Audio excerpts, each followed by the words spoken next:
Olá, aqui é o professor Costa. Hoje voltamos a falar sobre regras de três. Só que agora vamos dar um passo à frente. Vamos falar de regras de três compostas.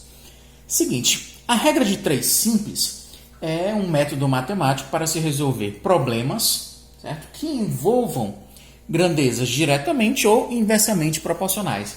A regra de três composta é exatamente a mesma coisa. É um método matemático para resolver problemas que envolvam grandezas diretamente ou inversamente proporcionais. Só que a regra de três simples resolve apenas quando há relação entre duas grandezas, diretamente ou inversamente proporcionais. Já a regra de três composta, ela trabalha com mais de duas grandezas, diretamente ou inversamente proporcionais. Não há problema nisso. Ok? Então, regra de três composta nada mais é do que você aplicar a regra de três a mais de duas grandezas, certo? No nosso exemplo aqui, vamos trabalhar aqui com três grandezas. É claro, em atividades avaliativas, no máximo, certo? Já trabalhei com até 6 grandezas ao mesmo tempo. Mas, por enquanto, vamos engateando. Vamos trabalhar apenas com 3 grandezas. Trouxe apenas um exemplo para vocês terem noção aí de como é que vai se fazer. E o exemplo diz o seguinte. Numa determinada fábrica, certo? Você em 3 dias, certo?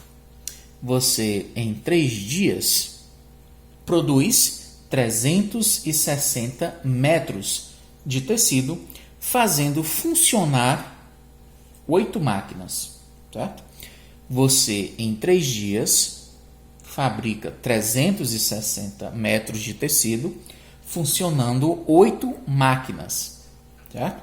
Quero saber em quantos dias você vai produzir 1.080 metros de tecido, fazendo funcionar 6 máquinas, certo? Então, assim como na regra de três simples, a gente vai ter logo que identificar se as grandezas são diretamente ou inversamente proporcionais, certo? Nessa regra de três, olha o que é que vai mudar. A operação ela é feita mantendo a razão da variável, certo? Nessa você não mexe, não inverte nem nada, e faz ela ser igual ao produto das outras razões. Se uma das outras razões representarem grandezas inversas, aí você troca a ordem em que elas aparecerem, né? Mas para que a gente possa trocar a ordem, já vamos logo identificar se as grandezas são diretamente ou inversamente proporcionais. Seguinte, se eu aumentar o número de dias, certo? Se eu aumentar o número de tempo produzindo, eu vou produzir mais tecido ou menos tecido? Se eu aumentar o número de dias, eu vou produzir mais tecidos. E se eu diminuir a quantidade de dias, portanto, eu vou produzir menos tecido. Eu vou diminuir também a quantidade de tecidos. Ok? Então, dias e tecidos representam grandezas diretamente proporcionais. E dias e máquinas? Se eu aumentar o número de dias, eu vou precisar de mais máquinas funcionando ou de menos máquinas? Se eu tenho muito tempo, então eu não vou precisar de muitas máquinas, portanto, poucas máquinas. Agora, se eu diminuir o número de dias, então eu vou precisar de muitas máquinas funcionando, certo? Então, elas representam dias e máquinas, grandezas inversamente proporcionais.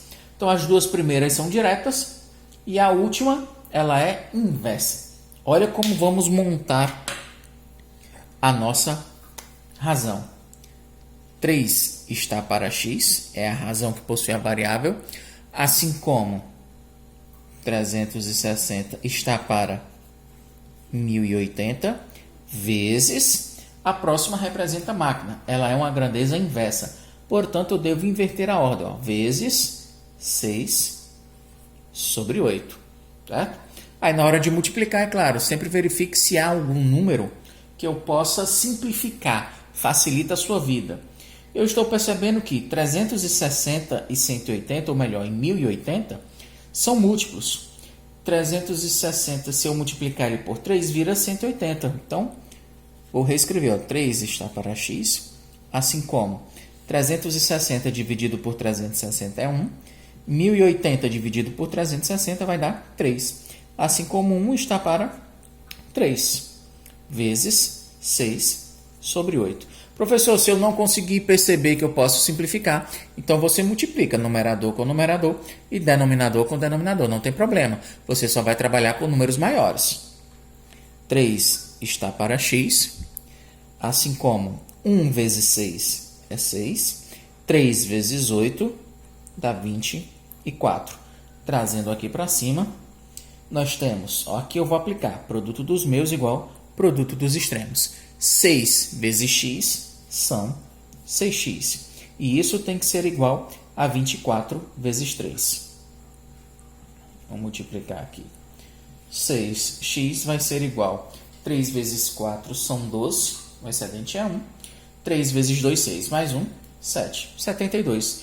X está multiplicando, vai passar para 72, dividindo. Seria 72 dividido por 6. Qual deve ser o valor de x?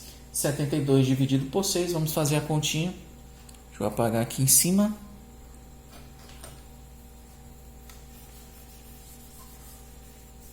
Vamos lá. 72 dividido por 6, 7 por 6 é 1. 1 vezes 6 é 6, 7 menos 6 é 1.